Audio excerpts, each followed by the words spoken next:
Si vous êtes un fan du cinéma français, vous ne pouvez certainement pas oublier le nom d'Isabelle Adjani, l'une des actrices légendaires qui a dominé l'écran pendant des décennies avec des performances inoubliables. Et aujourd'hui, nous vous apportons une histoire jamais racontée, pleine d'émotions, de surprises et de choses que vous avez peut-être soupçonnées depuis longtemps. À l'âge de 69 ans, Isabelle Adjani a finalement décidé de se confier sur les défis qu'elle a rencontrés, les luttes que peu connaissent et les secrets qu'elle a gardés cachés tout au long de sa carrière illustre. Qu'est-ce qui aurait pu la pousser à endurer ces années si difficiles? Pourquoi a-t-elle choisi de parler maintenant? Rejoignez-nous pour découvrir le voyage mystérieux d'Isabelle Adjani, une femme non seulement talentueuse mais aussi incroyablement forte face à elle-même. Réalisation incontestable. Avant de plonger dans l'histoire profondément personnelle et difficile d'Isabelle Adjani, prenons un moment pour réfléchir aux réalisations remarquables qu'elle a accumulées au cours de sa carrière d'actrice. Isabelle Adjani n'est pas une étoile passagère apparue soudainement. Elle est une figure imposante du cinéma français. Connue pour ses rôles distinctifs et sa compréhension profonde de ses personnages, elle est devenue l'une des actrices les plus talentueuses de tous les temps. Dès le début de sa carrière, Isabelle Adjani s'est forgé une solide réputation à travers des films emblématiques tels que L'histoire d'Adèle H, Camille Claudel et La Reine Margot. À chaque apparition à l'écran, le public se retrouvait incapable de détourner les yeux, chaque rôle qu'elle incarnait étant marqué par une profonde introspection psychologique et une interprétation délicate et nuancée de ses personnages. Les performances d'Isabelle Adjani résonnent à un niveau qui dépasse la simple interprétation. Elle apporte une profondeur émotionnelle complexe qui rend chaque personnage inoubliable. L'une de ses réalisations les plus notables est ses 5 Césars du meilleure actrice, un record qu'elle a établi. Cette distinction prestigieuse la place parmi les artistes les plus respectés de l'industrie cinématographique française. Le talent extraordinaire d'Adjani lui a valu non seulement l'admiration pour son jeu d'actrice, mais aussi la reconnaissance en tant qu'icône culturelle. Elle est un symbole de beauté et de compétences inégalées. Cependant, derrière ces distinctions et cette reconnaissance se cache une réalité plus complexe, un parcours personnel rempli de luttes que, peut-être, peu de gens connaissent réellement. La carrière d'Isabelle Adjani a pris son envol dans les années 1970, et il n'a pas fallu longtemps avant qu'elle ne se distingue comme l'un des talents les plus excitants du paysage cinématographique français. Son rôle dans l'histoire d'Adèle H, réalisé par François Truffaut, a marqué un tournant dans sa carrière. Dans ce film, Adjani interprétait Adèle Hugo, la passionnée et tragique fille de Victor Hugo, une prestation qui lui a immédiatement valu l'acclamation. La performance d'Adjani a été saluée pour son intensité et sa profondeur émotionnelle, capturant le tourment et l'obsession d'une femme prise dans une crise personnelle spiralaire. Le film a remporté de nombreux prix, et le travail exceptionnel d'Adjani lui a valu le prix de la meilleure actrice au Festival de Cannes. Au fur et à mesure que sa carrière évoluait, elle a interprété une série de rôles qui allaient définir son statut de figure incontournable du cinéma français. Dans Camille Claudel, Adjani incarnait la célèbre sculptrice française Camille Claudel, une femme dont le génie artistique a été éclipsé par sa relation tumultueuse avec Auguste Rodin. L'interprétation d'Adjani de Camille était profondément émouvante, transmettant à la fois sa brillance et sa fragilité émotionnelle. Sa performance lui a valu un autre César, consolidant ainsi son statut de l'une des actrices les plus en vue de France. L'un de ses rôles les plus iconiques est celui de la Reine Margot, où Adjani a incarné la figure historique de Marguerite de Valois. Le film, qui explore la période tumultueuse et politiquement chargée des guerres de religion en France, mettait Adjani dans un rôle audacieux et complexe en tant que reine naviguant entre le tumulte personnel et politique. Son interprétation de Margot était à la fois féroce et tragique, capturant la complexité d'une femme partagée entre amour, pouvoir et trahison. Encore une fois, Sa performance a été saluée par la critique et elle a ajouté un autre César à sa collection impressionnante. Tout au long de sa carrière, Isabelle Adjani a bâti un héritage marqué par son engagement envers des rôles complexes et exigeants. Sa capacité à aborder des rôles qui explorent les profondeurs de la condition humaine, qu'il s'agisse de figures historiques ou de personnages fictifs, en fait un talent exceptionnel dans l'industrie cinématographique. Le fait qu'elle soit restée pertinente et admirée pendant des décennies en dit long sur son talent d'actrice et son engagement inébranlable envers son art. Malgré son succès, le parcours d'Isabelle Adjani n'a pas été sans défi. Elle a toujours été une personne très privée et les luttes personnelles qu'elle a traversées au cours de sa carrière ont souvent été gardées dans l'ombre. Cependant, même face à l'adversité, elle a continué à briller à l'écran, récoltant des distinctions pour son travail tout en naviguant dans des batailles personnelles que beaucoup de ses fans ignoraient. Cette dualité, l'image publique d'une actrice talentueuse et primée et les luttes privées qu'elle a vécues, rend son histoire encore plus captivante. Le succès d'Isabelle Adjani ne résulte pas uniquement de son talent d'actrice. Elle est aussi devenue un symbole culturel en France et au-delà. Elle incarne à la fois la beauté et l'intellect du cinéma français, passant avec aisance entre les sphères de l'art et de la culture populaire. L'influence d'Adjani s'étend au-delà de ses rôles au cinéma. Elle est devenue une voix pour l'authenticité personnelle et une puissante représentation des femmes au cinéma. Sa volonté d'aborder des rôles complexes et multidimensionnels a inspiré d'innombrables actrices et réalisateurs, et son héritage continue d'influencer l'industrie. En plus de sa carrière d'actrice acclamée, Isabelle Adjani s'est également impliquée dans divers aspects des arts. Son travail s'étend à la musique, où elle a exploré ses capacités vocales à travers des albums et des performances. Elle a montré un intérêt pour les intersections entre le cinéma, la musique et d'autres formes d'expression artistique, démontrant ainsi sa polyvalence et sa créativité, vie personnelle et événements douloureux. Malgré une carrière incroyablement réussie, Isabelle Adjani n'est pas une personne qui a facilement trouvé le bonheur personnel. Tout au long de sa vie, elle a affronté de nombreux défis. Des relations difficiles, des tourments émotionnels et un sentiment de solitude que peu de gens pouvaient réellement comprendre. Bien qu'elle soit célébrée pour ses performances à l'écran, la vie personnelle d'Isabelle a été marquée par de profondes luttes émotionnelles dont beaucoup l'ont accompagnée pendant des années. Dès son jeune âge, Isabelle a été témoin de dynamiques familiales violentes qui ont façonné sa vision du monde et influencé ses relations futures. Elle a grandi dans une famille où la discorde et les conflits étaient omniprésents, notamment entre ses parents. La tension et la pression dans son foyer ont créé une atmosphère d'instabilité émotionnelle, rendant difficile pour Isabelle de vivre dans un environnement nourrissant et aimant, que de nombreux enfants ont la chance de connaître.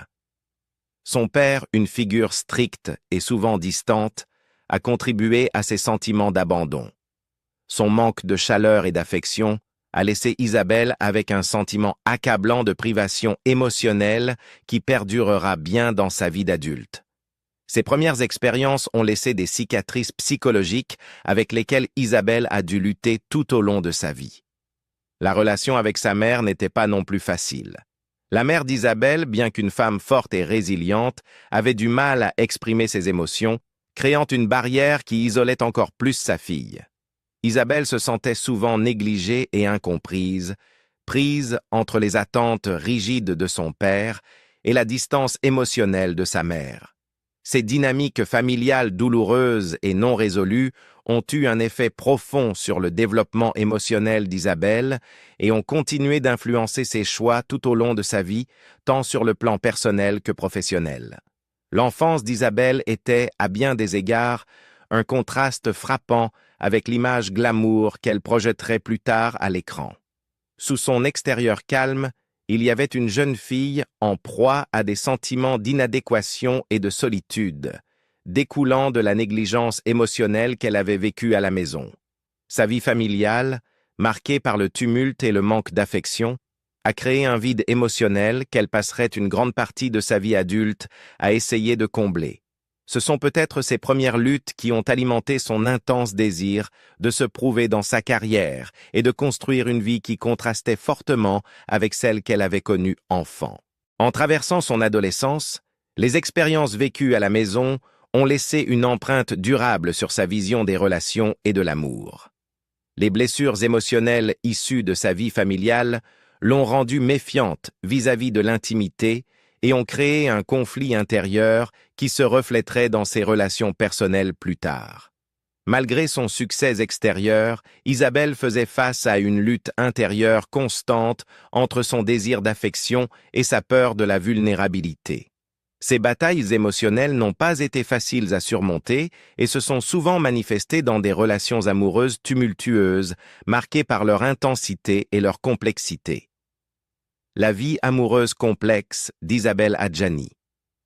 Le parcours romantique d'Isabelle Adjani a débuté dans les années 70, avec une relation de 2 ans avec André Dussolier, suivie d'une autre avec Francis Huster, tous deux membres de la prestigieuse Comédie Française.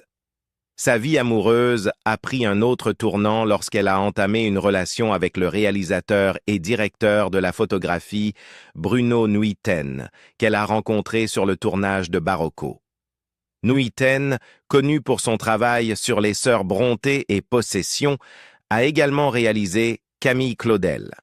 Le couple a eu un fils, Barnabé, né en avril 1979. Barnabé, aujourd'hui musicien, a fait partie des groupes Makali et The IQ. Au milieu des années 1980, Isabelle a vécu une relation de 2 ans avec l'acteur Warren Beatty, son partenaire dans Ishtar. Après la première de Camille Claudel, Isabelle a rencontré l'acteur irlandais Daniel Day-Lewis. Leur fils Gabriel Kane est né le 9 avril 1995 à New York, quelques mois seulement après leur séparation. Désireuse d'offrir une meilleure vie à ses enfants, Isabelle a pris la décision de quitter Paris et de déménager à Genève, en Suisse. Elle a partagé « Quand l'opportunité se présente d'offrir une meilleure vie à vos enfants, il n'y a aucune raison d'hésiter. » Dans une interview en 2014, elle a expliqué que son déménagement était dû à sa rupture douloureuse avec Daniel Day-Lewis et à son désir d'obtenir la garde de leur fils. Elle a révélé qu'une ancienne loi suisse protégeant les mères de perdre la garde au profit des pères avait joué un rôle dans sa décision. En 2016, Isabelle a parlé de sa relation avec Daniel. Tout a été réconcilié, mais je crois que les grandes passions ne deviennent jamais de grandes amitiés. De 2002 à 2004, Isabelle a été en couple avec le compositeur Jean-Michel Jarre. Lorsqu'il l'a trompée avec l'actrice Anne Parillo, Isabelle a mis fin publiquement à leur relation lors d'une interview avec Paris Match. Malgré sa préférence habituelle pour la discrétion, elle a estimé que c'était la seule façon de résoudre le conflit et de défendre les autres femmes dans des situations similaires. La relation suivante d'Isabelle a été avec le neurochirurgien Stéphane Delajoux, débutée en 2004. Le couple s'est séparé en 2009 après 5 ans ensemble. Isabelle s'est également éloignée d'un projet impliquant le site médical de son ex-petite amie. En 2017, Isabelle s'est confiée au Madame Figaro, révélant un sentiment de solitude intérieure. « Je suis quelqu'un qui vit seul, une empathique solitaire, avec un sens inhérent de responsabilité collective. Les autres occupent une place très grande dans ma vie. Mais maintenant, je me suis habitué à vivre seul. Où pourrais-je placer un amant si quelqu'un venait aujourd'hui ?» Elle a ajouté « Je vais bien, je me sens bien dans mon corps, le bonheur vient de l'intérieur. » Confession sur l'addiction au travail et la solitude. L'un des aspects les plus remarquables de la vie d'Isabelle Adjani est son addiction au travail. Alors que beaucoup la considèrent comme une star ayant atteint le sommet de sa carrière, derrière les lumières scintillantes se cache une femme qui a toujours ressenti un isolement et une incapacité à se connecter avec les autres. Le métier d'actrice est devenu un refuge pour Isabelle, un endroit où elle pouvait échapper à la douleur intérieure qu'elle portait. En réalité, Elle a mis toute son énergie et sa passion dans sa carrière d'actrice, négligeant souvent de créer des relations personnelles significatives. Isabelle a partagé dans des interviews qu'à différents moments de sa vie, elle se sentait comme si elle vivait dans un monde séparé, presque étranger, détaché de la réalité. Malgré d'être toujours entourée de gens, elle ressentait une solitude accablante. Elle a dû sacrifier des connexions personnelles pour maintenir son travail et ses engagements envers son art. Cela est devenu encore plus évident pendant les années où elle a traversé des difficultés dans ses relations amoureuses et sa vie de famille. La vérité est qu'Isabelle n'a pas trouvé facile de rencontrer quelqu'un qui pourrait vraiment comprendre et partager les pressions qu'elle endurait. Elle a vécu plusieurs relations et histoires d'amour, mais toutes se sont soldées par des échecs et de la douleur. Sa carrière a toujours été sa priorité numéro 1, mais la solitude qu'elle ressentait était inévitable. Dans ses réflexions, Isabelle a révélé qu'elle choisissait souvent son travail plutôt que l'intimité personnelle, créant un vide que ni le succès ni la reconnaissance ne pouvaient combler. Son engagement dans son art, tout en produisant des performances extraordinaires, a également conduit à une vie personnelle marquée par l'isolement. Le choix d'Isabelle de privilégier sa carrière au lieu de l'épanouissement personnel a eu un lourd prix. Plus elle se concentrait sur sa profession, plus elle s'éloignait des autres, la laissant lutter contre un profond sentiment de solitude. Tout au long de sa carrière, Isabelle a rarement fait des apparitions publiques avec un partenaire, ni exprimé un désir de compagnie, ce qui a renforcé l'image de quelqu'un de complètement absorbé par son travail. Elle se consacrait tellement à son art qu'elle négligeait souvent le soutien émotionnel dont elle avait besoin. L'aveu d'Isabelle sur sa solitude et sa lutte pour équilibrer sa carrière et sa vie personnelle met en lumière le prix de la célébrité. Une expérience que de nombreuses personnes réussies peuvent comprendre, mais que peu abordent aussi ouvertement. Le processus d'acceptation de soi. Lors d'une interview récente avec le site 3 couleurs, Isabelle Adjani a ouvertement partagé les défis qu'elle a rencontrés pour accepter sa nouvelle image au début des années 2000, notamment lorsqu'elle a dû faire face à la prise de poids et aux changements physiques. Elle a admis que cette période a été douloureuse à la fois dans sa vie personnelle et professionnelle. À cette époque, Isabelle se sentait comme si elle luttait contre son propre corps. Ce corps ne peut plus exister à l'écran pour incarner une image féminine attirante, a-t-elle partagé. L'actrice a reconnu que le changement dans son apparence la faisait se sentir moins confiante devant la caméra et la faisait sentir qu'elle n'était plus faite pour les rôles qu'elle jouait auparavant. Elle a continué. « Je pense que j'ai rejeté des rôles que j'aurais pu accepter, comme si je disais « Ne me donnez plus cela. Je ne sais pas pourquoi, mais je ne peux pas le faire. Regardez-moi, vous ne pouvez pas m'utiliser comme ça. » Isabelle ne voulait pas être jugée uniquement sur son apparence, mais souhaitait être reconnue et valorisée pour son véritable talent d'actrice. Les changements dans son apparence ont fait qu'Isabelle se sentait comme si elle n'était plus acceptée dans l'industrie cinématographique, où la beauté physique est hautement valorisée. Rejeter les rôles potentiels a été une décision difficile, mais Isabelle ne voulait pas être simplement un modèle de beauté extérieure. Elle voulait affirmer sa valeur à travers ses capacités d'actrice. Cependant, après un long processus de travail sur elle-même, Isabelle Adjani a progressivement accepté sa nouvelle image. Elle a partagé que la psychanalyse l'a beaucoup aidée pendant cette période. « J'ai commencé depuis le jour où j'ai dit « Je vais mourir », il y a une vingtaine d'années. C'était vraiment important, a-t-elle dit. Isabelle a réalisé qu'accepter et s'aimer soi-même est une tâche importante qui prend du temps et des efforts. Au fil du temps, Isabelle s'est sentie soulagée en voyant le changement dans la société, notamment avec le développement du mouvement Body Positive. Elle était heureuse de voir que les jeunes générations n'avaient plus à passer par l'autodestruction pour exprimer ce qu'elles voulaient ou ne voulaient pas de leur corps. « Ça me soulage de voir des jeunes filles ne pas avoir à passer par l'autodestruction », a déclaré Isabelle. « Je n'étais pas de la génération qui avait la possibilité de faire cela facilement. » Bien qu'elle soit en paix avec elle-même, Isabelle Adjani refuse toujours de paraître sur les réseaux sociaux. Elle pense que les réseaux sociaux peuvent nuire à ceux qui sont vulnérables aux troubles corporels et à la confusion d'identité, en particulier les adolescents. C'est très dangereux pour ceux qui sont vulnérables aux troubles corporels, a-t-elle partagé. Isabelle estime que les représentations fausses sur les réseaux sociaux peuvent mettre une pression énorme sur les jeunes, surtout lorsqu'ils essaient de se distinguer à travers des images irréelles. Elle se souvient avoir dit à son plus jeune fils « Tout ce qui te fait te démarquer de cette manière, avec ces choses fausses, peut te tuer. » Isabelle pense que les réseaux sociaux peuvent mener à un état d'impasse et de frustration, ce qui l'effraie profondément. Isabelle Adjani blanchit dans une affaire de fraude. Un procès intenté par un ancien conseiller accusait Isabelle Adjani d'avoir falsifié le remboursement de ses dettes, ce qui a conduit à une enquête sur l'actrice en 2020.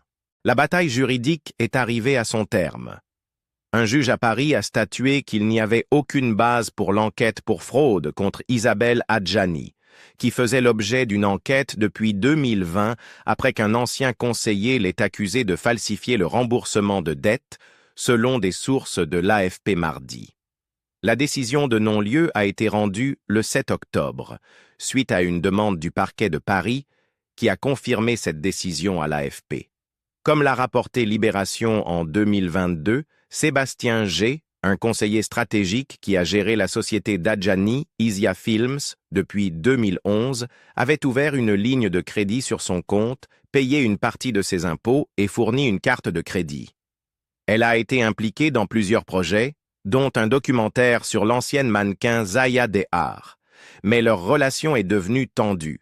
Les projets ont pris du retard et Sébastien G. a été licencié. Cela a laissé une dette impayée d'environ 150 000 €. Pour apaiser le prêteur, Isabelle Adjani lui a envoyé des preuves de paiement et de sa sincérité. Mais en réalité, l'argent n'est jamais arrivé à son destinataire, a rapporté Libération. Sébastien G. a poursuivi l'actrice en octobre 2015, ce qui a conduit à une enquête pour fraude. Mimi Marchand a également été accusée de complicité, suspectée d'avoir joué un rôle dans la fourniture de fausses preuves de paiement. Comme le procureur de Paris, le juge d'instruction a estimé, selon les détails de son jugement obtenu par l'AFP, que le portrait des événements ne permettait pas d'établir un lien entre l'octroi et la rétention de la carte de crédit en juillet 2011 et l'échec du projet documentaire sur Zaya Dehar, lancé en février 2012, malgré un certain nombre de documents et une chaîne d'événements qui pouvaient décrire des pratiques frauduleuses visant à tromper Sébastien G. Autant l'octroi de la carte de crédit que le fait de la conserver pour Isabelle Adjani était sans lien avec le projet d'investissement, mais pouvait résulter d'un investissement effectué par Sébastien G. pour aider l'actrice à relancer sa carrière et de la compensation qu'il en a reçue, a conclu le juge. Isabelle Adjani a été accusée de fraude en octobre 2020. Un ancien conseiller stratégique qui avait géré la société de l'actrice, Isia Films, en 2011 et 2012, l'a accusée d'avoir falsifié le remboursement de dettes envers lui. Isabelle Adjani a également été impliquée dans les Panama Papers et a été jugée le 19 octobre 2023 pour fraude fiscale et blanchiment d'argent. Elle était accusée d'avoir dissimulé un don de 2 millions d'euros et d'avoir évité de payer 236 000 € d'impôts sur le revenu dans les années 2010. Isabelle Adjani a nié ces allégations. Elle a été condamnée à 2 ans de probation et à une amende de 250 000 € pour fraude fiscale. Isabelle Adjani a vécu un parcours fascinant, rempli d'amour, de chagrin et de révélations personnelles. Maintenant qu'elle a ouvertement partagé ses expériences et ses pensées, que pensez-vous de ses réflexions sur la vie et les relations? Croyez-vous qu'il est plus facile d'accepter sa vérité avec le temps, ou est-ce que cela devient plus compliqué? Si vous avez aimé cette vidéo, n'oubliez pas de liker, partager et vous abonner pour plus d'informations sur la vie de personnalités iconiques.